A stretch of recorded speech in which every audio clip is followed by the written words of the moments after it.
What's up, team? Welcome to another installment of Project Projects.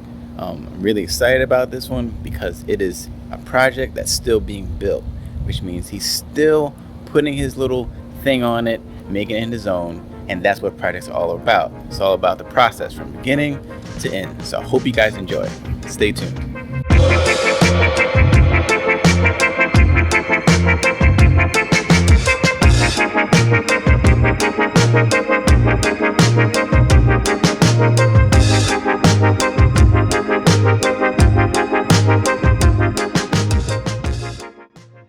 So tell me about your car.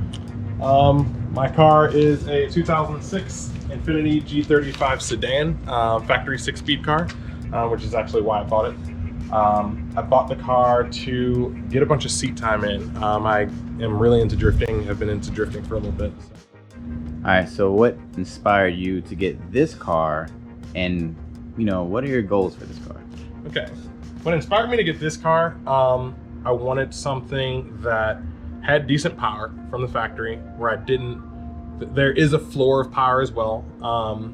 And with my experience, I did not want to start with a 150 horsepower car because I already know I can drive on track at 300 horsepower, right? But I wanted something that was reasonably good in power and torque curve, which the VQs are awesome at.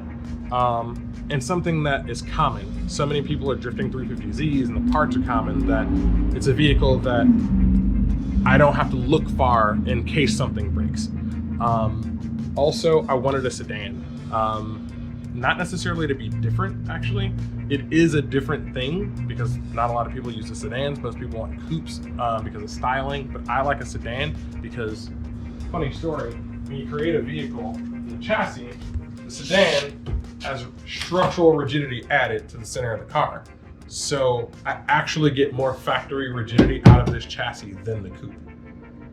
So the car is actually, it gives me more feedback than a sedan or than the coupe would. The coupe looks sportier, but the sedan actually has structural components that allow it to be a more suited vehicle. I essentially didn't want to have to do a motor swap.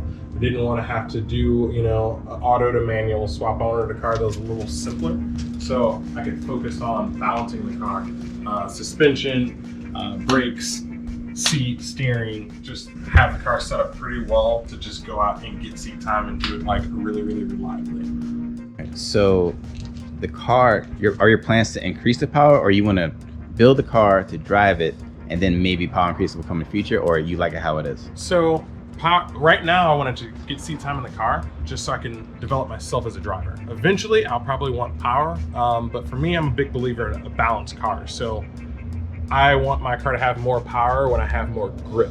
So I essentially want to drive the way I drive now, just faster. But that requires a bunch of seat time, getting used to the car, where it's going to transition, things like that. So I don't want to start off with pouring power under the hood of the car. I'm a bigger believer in just reducing all the weight. Take the weight out of the car first, get the suspension set up first, get everything set up to where the car drives very, very well on its stock powertrain. And then when you've reached those limits, that's when you start increasing the overall output of the vehicle. Because there's a lot of untapped potential in the vehicle just by taking the rear seats out and taking the roof liner out and all the extra weight that you don't need to use. It just reduces the amount of work the motor has to do. That's a good point, because starting off as a luxury car, the seats actually have significant weight added to it, the sound deadening and all that. So pretty much your philosophy is, instead of throwing power at it first, let's learn how to drive it. Let's see what it can do on its own, and then I'll adjust to it once I can optimize how it is as it sits. Yes, exactly. That's exactly it. Okay, so let's review the car and Darryl's plan to make it his own. The car is a rear-wheel drive sedan equipped with a 6-speed manual transmission and putting out around 280 naturally aspirated horsepower. And what Darryl wants to do is make it an entry-level drift car and then maybe up the ante once he feels his skills and the car is ready. Now, I think that the car and the application is pretty cool because I grew up watching a good amount of camcorder footage of Japanese drifters, and the idea of a sedan drift build immediately made me think of the Toyota Chaser and other sedans that were tearing up the streets back then. Plus, we didn't have those cars and drifting wasn't nearly as popular. So to see a sedan drift build today, is pretty cool to me. In terms of being a project car, a Nissan sedan is very intriguing because it has all the ingredients for a great project car. It's a relatively common car, so that means it's affordable. And it shares the same drivetrain as a sports car, the 350Z. So that means I get a decent amount of performance in the stock form, but there's also a ton of aftermarket performance options. And as common as the model is, you don't see too many purpose-built ones. So that means I have the opportunity to be unique. Now the car does run and drive, but he recently sold his wheels and is going to install a lighter, more purpose-oriented wheel package, which to me says a lot about Darryl and his approach to the build, which is function first. Now I've had a chance to hear his perspective and understand who he is as a driver and person. So let's see how that went. All right, so you said you had been in and driven a bunch of cars that have significant power. So what cars have you driven? What was that like? So I've driven vehicles across the spectrum. That's actually like one of my biggest things is motoring. I just love driving in general. But I've built E36s, E46s, 240SXs, WRXs, Evos, cars across the board, right? And then I actually climbed up as I got more and more experience with just motorsport in general. I got a lot of exposure and a lot of opportunities. So I've also stepped up to driving 911s, Lamborghinis, Ferraris, Corvettes.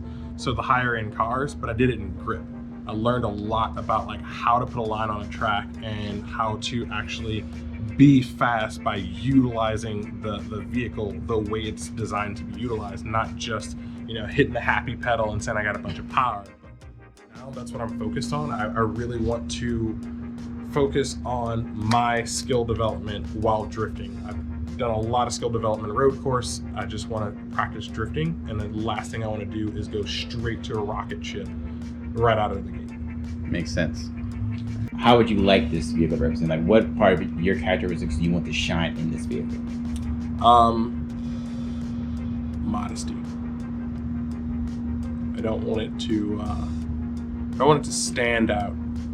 Speak up a little. I don't want it to stand out in a looks way. I want it to stand out in performance. I'd much rather be the person who is seen on track and everyone looks because it's performing versus the person who looks like they should be performing seen in the parking lot. Makes perfect sense. It's the person that buys the $600 running shoes that loses to the kid that runs barefoot. Yeah. Gotcha. If you can change any characteristic of the vehicle, what would it be? Or part? Weight. Okay, so you make it like Lighter. Monocoque sedan. That'd be kind of cool. Yeah, it would. It would be cool. So the weight, all right, cool. Yeah. What's your favorite feature of the vehicle? It's rear-wheel drive. One motorsport skill that you like to be a master of. Just one.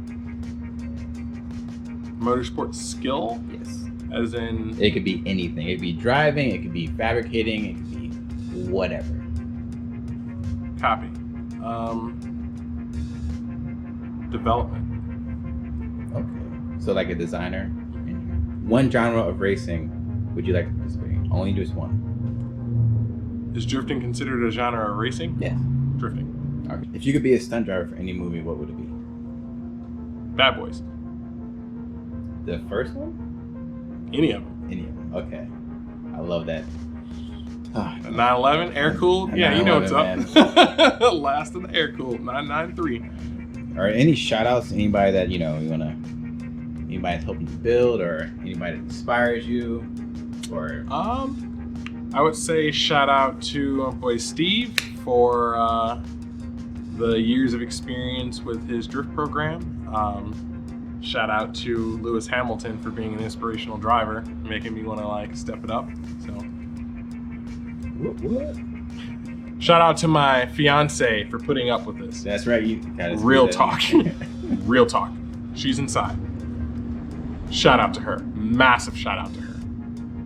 Massive shout out. All right. So now it's time for this or that questions. So my first question: who would win in a bumper car battle? Roman Grosjean or Max Verstappen? Max Verstappen. Why? Romain Grosjean likes to go off and bump his teammates, but I think that Max Verstappen likes to make his presence known on track. So as far as winning, I think he actively would try to bump you. Well, I mean, so it's bumper cars, right? So Yeah. like, they're both really good at bumping people. Yeah, off. they are. They are. So like Grosjean might accidentally just get like a luck thing. As much as Max be trying, Grosjean would be like, I don't know what I'm doing. Oh. Crash. I won. I won. It's like MG Mini Cooper or Volkswagen Beetle. Volkswagen Beetle. All the originals, like the classic. Volkswagen Beetle, for sure. All right. So if you had a chance to drive one, what would it be? Would it be an LMP car or an Indy car? LMP car. Trophy truck or rally car? Ooh. That one's... I gotta think about that. Oh no, you got the Jeopardy. I mean, come on, we got 5 Trophy seconds. truck. Trophy truck it is. Starsky and Hutch or Knight Rider? Starsky and Hutch. The original Top Gear or... Just kidding, there's nothing that can compare to that. Yeah, this is true. 100%, this is true. Yeah. Okay, so now we know a little bit more about Darryl and his Infiniti G35 project car. Now he wants to become a master of drifting, and the car seems to be a great platform for that journey. Now I'm looking forward to seeing his sedan sideways, and I will film it if I get the opportunity to. So before you go, remember to like and subscribe for more motorsport content. And if you'd like to share your build or team up for a track day, send me a message on Instagram or in the comments below. And as always, stay tuned and thanks for watching.